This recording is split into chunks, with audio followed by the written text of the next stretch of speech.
Greetings! It's town meeting time. A town meeting talk show for you on this Wednesday, the 10th. Nice to have you with us. Show's brought to you by Cordova Wireless Communications, your local provider of cell phones and wireless data services, which provides your local talk show so we can discuss things that are likely of interest to Cordovans. Like, for example, when somebody sends me an email and says that Prince William Sound has been recognized as Alaska's very first Mission Blue Hope Spot. Now, you hear something like that, and on the one hand, you think, well, this is potentially good. We know we live in a beautiful area. We want people to think of it as a beautiful area that we care about. On the other hand, sometimes you wonder, does this mean people from outside are going to come in and monkey around and change where fishing happens and some of those other things? So I was curious about those questions, and was able to get time to visit with Dr. Charla Hughes, who is the executive director of the Prince William Sound Stewardship Foundation. And we had a visit about this and what it means, and she's pretty excited about it, obviously, but you can decide what you think after hearing our chat. So that's the subject today, brought to you by Cordova Wireless Communications. What does it mean for the Prince William Sound to be recognized as a Mission Blue Hope Spot? That's our topic on Town Meeting.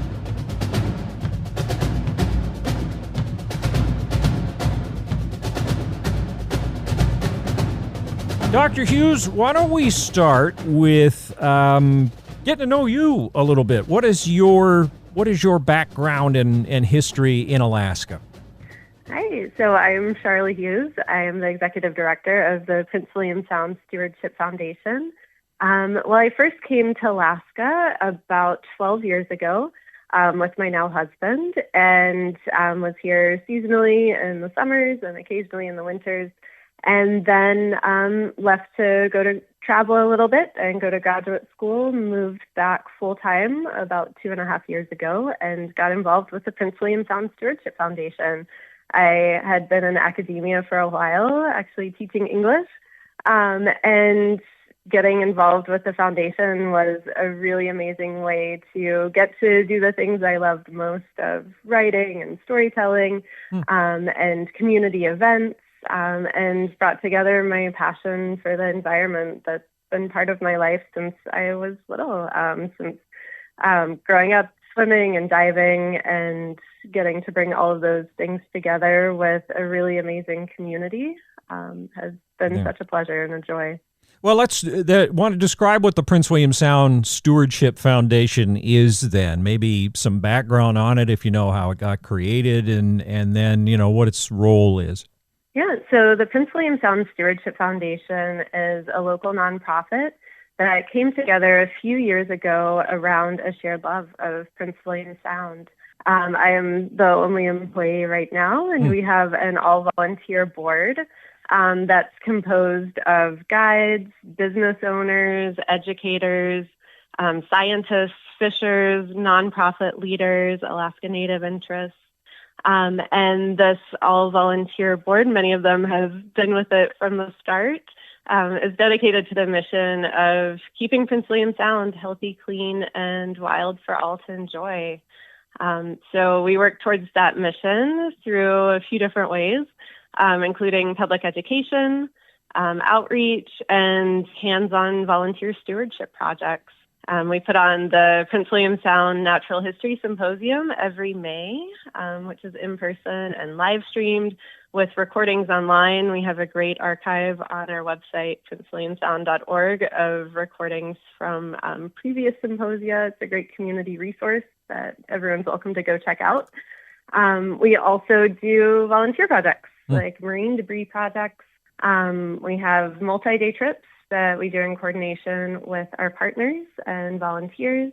And we have a grassroots Leave It Better campaign that encourages recreational users in the Sound to collect marine debris and get that out. And lots of other trails, lots of other volunteer projects like trail work, invasive species mitigation, and a whole lot more. Well, and your mission sounds similar to some organizations that we're all familiar with in Cordova, the Copper River Watershed Project, the Prince William Sound Science Center. Are you allied with them? Do you do joint projects with them at all? Are you in communication with them, or is there much of any relationship at all? Yes, we're so happy to work with the Prince William Sound Science Center, especially with our Natural History Symposium. Last year, they hosted the first symposium watch party there, so it was really great to have communities together across the Sound sharing in the same information. And the Oil Spill Recovery Institute has also become a sponsor for the foundation, and we're trying to encourage more citizen science work with them too, of some of their time-lapse photography series. Okay, and have there been Cordovans on your board over the years, or Cordovans that have participated in your various volunteer projects? We work with the Science Center, and we've worked with the Prince William Sound Economic Development District. We would love to have more folks from Cordova engaged in our work too. And folks from Cordova have been part of our symposium since the start. But we'd love to have people, if they're interested in being part of the board or volunteer projects, to get in touch with us and develop that. Okay, so moving into what kind of brought us together when I saw this news release come out about the Sound being recognized as a Mission Blue Hope Spot. That's not something I had heard of before. So what is that, and how big a deal is it? So a hope spot is a place that inspires hope. And it's a big deal. We're really excited for this opportunity to shine the spotlight on the amazing things happening in Prince William Sound. Hope spots are a network of areas around the globe that are scientifically identified as critical to the health of the oceans. With Prince William Sound joining, I think they're up to about 158 now. And it's a very impressive list to look through, places from Iceland to Svalbard, the extremely remote St. Helena Island, and Byron Bay in Australia, the Galapagos, and even urban areas like the New York and New Jersey harbor. And this designation, it's an honorary one, not a regulatory one. So this is something that we hope inspires more collaboration in the community. Okay, and what's kind of the central hub, I guess, of hope spots? Because I noticed in the release that Prince William Sound is the first of these designations in the entire state. We're obviously a state that has a lot of remarkable areas. So what's kind of how I guess the question would be, how did hope spots? I mean, it has a Mission Blue Hope Spot. How did these come about? Do you know how long they've been around, and what's sort of the central organization that monitors and documents these different spots? Mission Blue was founded by the oceanographer Dr. Sylvia Earle, and this foundation was started, I want to say about 10 years ago. And these are places that are all over the world now. Right. That are identified as critical to the health of the ocean, kind of the Earth's blue heart. Yeah. Okay. So what are some of the goals then with, now the designation is there, now that Alaska is essentially on the map in this concept, what happens? Does it change anything, or is it just an acknowledgement? What does it mean? No, it doesn't change anything. One thing that's happening is you and I are on the radio, and we're getting to do more outreach and tell more people about the Prince William Sound Stewardship and bring some good attention to this amazing place and the great things that are happening here. So we're hoping that this honorary designation will help to amplify the projects that we're already doing, our stewardship projects, by drawing more attention to what's happening, and also to inspire greater communication and greater collaboration. That's something that Mission Blue has a big platform for, that communication. So it's nice to have that help with outreach as well, and the partnerships that can grow because of it, that can grow and develop to inspire communication and collaboration on a grander scale. Okay. And like you said, the projects, when you refer to the projects, some of those would include your symposium, the cleaning up of marine debris from the beaches, restoration of trails and campsites, mitigating the spread of invasive species, which is something you could do a whole show on, as big a pain as that can absolutely. get. Now, any time that a designation or a focus of attention comes to Prince William Sound, of course, as you may or may not know, Cordova is a fishing town. Everything, Yes. 85+% of I don't know what the current number is, but, by far and away, massive, the economy deals with fishing. Does when statements are made like being good stewards of the environment and helping to safeguard it for now and future generations, where does fishing fall in the mentality? As far as a practice in an area with one of these designations, is it friend or foe? I would say it's a friend. Everything that the Prince William Sound Stewardship Foundation does, all of our projects are community-driven. They're community-driven. Our projects are developed by experts, supported by agencies, and put into place by volunteers who are eager to give back to Prince William Sound. And all of these projects support the local communities and the economies that those communities support. And those economies include recreation and tourism and fishing. When you think about Prince William Sound economies, those are, the major drivers. Because, there have been there are certainly voices out there, and I don't mean to speak disparagingly of them, but just as a matter of fact, there are voices out there that want to see fewer human activity and, less human activity in certain areas, and any form of pollution.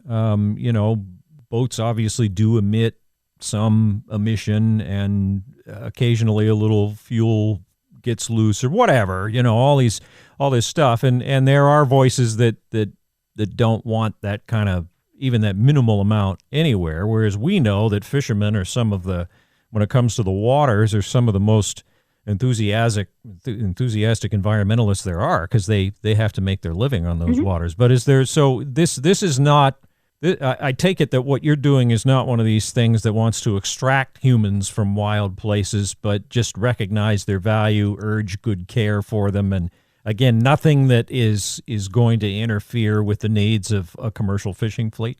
Absolutely, to encourage stewardship and appreciation.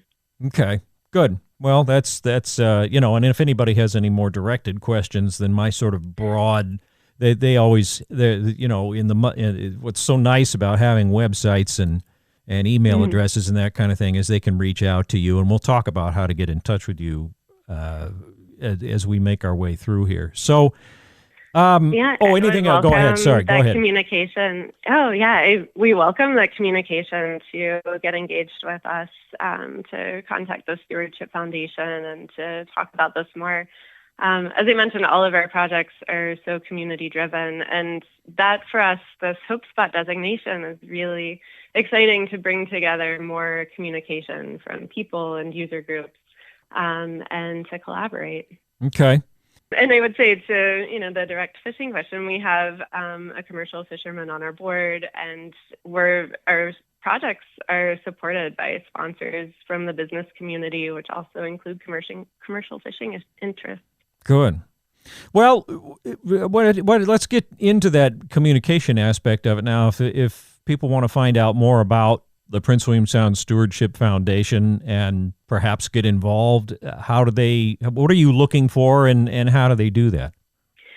So people can go to our website, princewilliamsound.org. That's princewilliamsound.org. Right. And they can find out more about our projects there. We're in the process right now of planning for next summer's volunteer opportunities. And so we'll be posting those to our website in the coming weeks. And our registration launches on March 1st. If people are interested in supporting the foundation, they can also become a business sponsor or individual member. They can find out information about that there, or sign up for our free mailing list and stay in the loop with us. And I promise we won't flood your inbox, an email or two a month. And then they can also follow us on social media. We're active on Facebook and Instagram. And welcome that communication there as well. That's such a great place to collaborate and connect.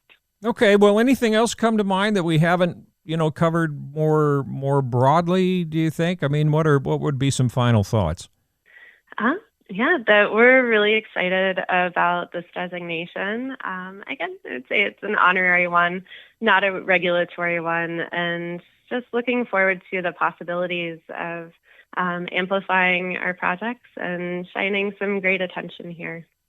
Well, I appreciate the time, Doctor, and if anything else comes up that you think might be of interest to Cordovans, I hope you'll feel free to let us know. We'd be happy to chat with you again. We certainly encourage anybody who has any questions or wants to do follow-up to look you guys up, to go to your site. I suppose if you've worked with the Science Center in the past, that anybody who knows anybody that works over there could ask them about you and see what that relationship has been like. But it definitely sounds like an interesting designation. I mean, we know how special the sound is, but for other people, for it to catch other people's attention is always curious as well. So thank you for the time. It's been good to visit with you. Thank you so much. I really appreciate the invitation.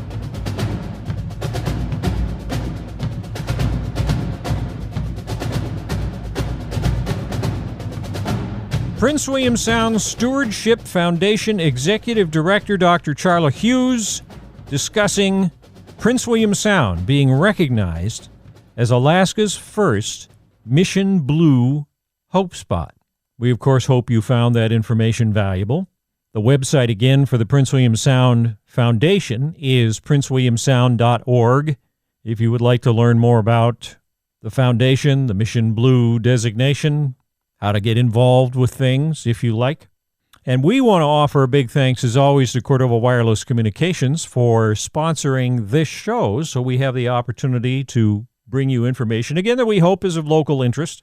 And it's made possible by a local company that local cooperative, that not only provides all the high-tech services for us, but also, through the very nature of how they do business, attract millions of dollars every year in outside funds that come into Cordova, circulate through our economy, and all we have to do is just be members of CTC, do business with Cordova Wireless. You don't have to chop anything down or blow anything up or strip a bunch of this to make a bunch of those. So thank you, Cordova Wireless, for your ongoing support of our show. The rest of your 10 a.m. hour programming will be coming to you in condensed form, so we don't miss any of our shows here. And a reminder again that we have another town meeting talk show coming up tomorrow, Thursday, the 11th, during which we will learn all about the community